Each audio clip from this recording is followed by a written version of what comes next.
Չէ, այստեղից մարդ չկա, որ ներկայացնել ինչ է կապարում, ես տեղյակ չեմ։ Արցախի ազգային ժողովի նախագահը եւ պետնախարարը ներկայացրել են։ Արդեն ներկայացրել, ես օրինակ չգիտեմ դեռ,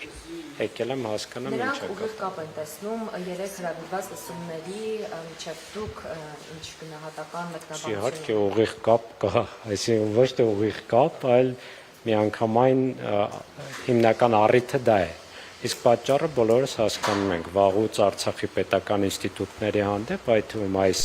շենքի հանդեպ որպես ինստիտուտներին ներկայացնող շենք, հետապնդումները ակտիվ են եղել, ուղղակի երեկվա լսումները խորհրդարանական լրացուցիչ առիթ են եղել, որ պետք է նոր խուզարկություններ լինեն։ Բայց այս հայտնի չէ ինչ քրեական բարիքի։ Ոչ։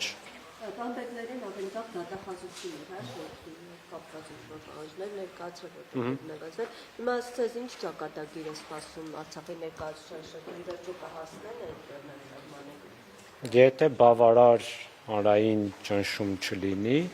այսինքն խանգարող հանգամանք չլինի, իհարկե կհասնեն։ Չեք տեսնում, որ իրենք ինչ ուզում են, դատարանները այդ ակտերն էլ ընդունում են։ Գերմանիայում վարչապետը խոսեց շատ կոնկրետ, որ Լեռնային Ղարաբաղ վերադարձի հարցը պետք է փակվի եւ հստակ առաջարկ արեց նաեւ Ադրբեջանին հրաժարվել արևմտյան Ադրբեջան եզրույթից եւ նաեւ հրաժարվում ենք Լեռնային Ղարաբաղ վերադարձ գաղափարից եւ այսօր արդեն խուզարկություն է այստեղ։ Գտնում եք կապ կա այս ամեն ինչի։ Լինել, իսկ Արցախի ժողովրդի վերադարձի իրավունքից հրաժարվողը չի կարող լինել Նիկոլ Փաշինյանը կամ ՀՀ վարչապետը, Արցախի ժողովուրդը պետք է որոշի վերադառնում է, թե չի վերադառնում, այդ իրավունքի տերը։ Տվյալ պարագայում ՀՀ վարչապետը կարող է միայն Հայաստանի Հանրապետության կառավարության դիրքորոշումը ձևակերպել, որը մեզ համար խիստ անընդունելի ու ցանկալի չի, դատապարտելի է, որ Հայաստանի կառավարությունը նման դիրքորոշում ունի, ընդ որում իրավունքները վաճառքի է հանում եւ երկրորդը հավասարության նշան է դնում Արցախի ժողովրդի վերադարձի ու ադրբեջանցիների ճակերտավոր վերադարձի միջև, որտեղ որևէ եզր չկա, այսպես ասեմ, ոչ պատճառների մասով, թե ով ինչպես է լքել իր տունը, ոչ փոխհատուցումների, ոչ ժամկետների, ոչ ծավալների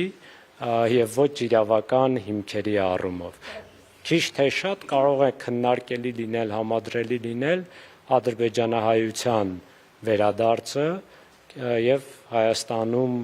ապրած ադրբեջանցիների վերադարձը, բայց քիչ թե շատ, որովհետեւ ադրբեջանահայությունը բռնի գաղթել է ցեղասպանական քաղաքականության հետևանքով, Հայաստանի ադրբեջանցիները հանգիստ առանց որևէ բռնության, առանց որևէ սպառնալիքի իրենց կամքով հեռացել են Հայաստանից։ Բանբեկները բայց դե որքան էլ ազատությունների լինի, իշխանություններ ունեն իրենց տեսակետ, այսօր մենակ այդ մանդատը բանակցություններ տանելու թեկուզ արցախցիների վերադարձի հետագա ճակատագրի հետ կապված միայն իրենք փաստացի ունեն պաշտոնական բանակցություններ վարել։ Դրա համար եմ ասում, որ դատապարտելի է, բայց մանդատը իրենք չունեն։ Խնդիրն այն է, որ իրենք արդեն մանդատից են հրաժարվել։ ԵԱՀԿ Մինսկի խումբը լուծարելով հրաժարվել են, բայց այլ կերպ եթե մեկնաբանենք, օրինակ Արդարադատության միջազգային դատարանի հրամանը վերաբերում է ամբողջ միջազգային հանրությանը, այդ թվում Հայաստանին, ընդ որում Հայաստանի դիմումի հիման վրա է դա ընդունվել։ Այսինքն տվյալ դեպքում Հայաստանի Հանրապետության կառավարությունը ասում է, ես չեմ կատարում դատարանի հրամանը եւ նաեւ իմ դիմումի հիման վրա ընդունված հրամանը եւ մի հատ էլ արդարացնում է ցեղասպանությունը։ Բեկլարյան ինձ նաև հետաքրքիր ներողություն ձեր տեսակետը դիրքորոշումը, եթե չեմ սխալվում, այս մասին չեք խոսել, ինչպես օրինակ վերաբերվեցիք, երբ որ Արցախի թեմի առաջնորդը հանդիպում ձեռք էր սեղմում Նիկոլ Փաշինյանին։ Դրա մասին խոսել եմ, հրապարակային գրառում եմ արել, բայց եկեք շենքի թեմային անդրադառնանք, որտեվ հիմա դրա համար ենք այստեղ հավաքվել։ Ամեն դեպքում երեկվա հայտարարությանը, արդյոք ադրբեջանական կողմը սա կընդունի գիտություն եւ եթե ընդունի ինչ տեղի կունենա։ Իրենց հարցրեք, այսինքն միգուցե նաեւ պայմանավորվածության արդյունք է։ որ վաղ թե ուշ պետք է այս շենքի հարցն էլ լուծվի, չեմ կարող ասել, բայց միգուցե նաև իգիտություն չեն ընդունում, այլ ողջունում են։ Սովորաբար նման խոզարկություններին հաջորդում են ձերբակալումներ, կալանավորումներ, չէ՞ կարծում այս պարագայում կլինի եւ մասնավորապես Արցախի նախագահի Կարող է լինել։ Այսինքն վաղուց քաշքշում են, տարբեր քրեական գործերով, տարբեր կարգավիճակներ են տալիս Արցախի պետական պաշտոնյաներին, այդ թվում հիշում եք Դավիթ Գալստյանին տևական ժամանակ անհիմն ապօրինի կերպով ձերբակալեցին, հետո կալանավորեցին եւ այլն։ Այսինքն միանշանակորեն հավանականությունը բարձր է։ Պարոն Բեգլարյան, իսկ այս ճնշումները կազդեն կամ ինչպես կազդեն Արցախ հավաքական վերադարձի ձեր դիրքորոշման հետ, նկատի ունեմ նաև Արցախի պաշտոնյաների։ Ես պաշտոնյա չեմ, ես ուղղակի հանրային հասարակական գործիչ եմ, իրավապաշտպան, իմ դիրքորոշման վրա չի կարող որևէ կերպ ազդել որևէ հանգամանք, ես ուզում եմ վերադառնալ ու ես տեսնում եմ, որ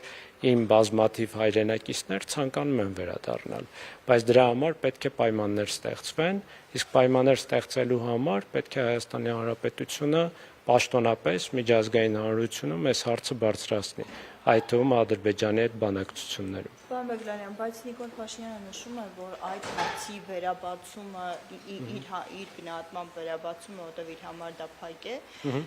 վերաբացումը հղի են նոր պատերազմով, նոր զոհերով, նոր զրկանքներով։ Ինչու՞։ Դե հավանաբար մտածում եմ, որ միայն պատերազմի միջոցով է հնարավոր վերադարձի։ Ինչու՞։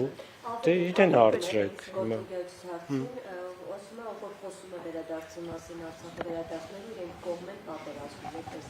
Դե ինքը շատ սխալ հերթական մանիպուլյացիան է անում, ոչ մենք կողմ ենք արդարությանը եւ իրավունքների պաշտպանությանը։ Ուզում եմ հասկանալ Նիկոլ Փաշինյանը երբ ստորագրում էր միջազգային դատարաններին ուղղվող հայցերի տակ կամ իր կողմից լիազորվում էր այդ հայցերը, ինքը չէր մտածում դրա մասին։ Ինքն է համաձայնությունը տվել, որ դատարանի նման հայց ներկայացնեն մեր տեղահանումից հետո 23 թվականի հոկտեմբերին։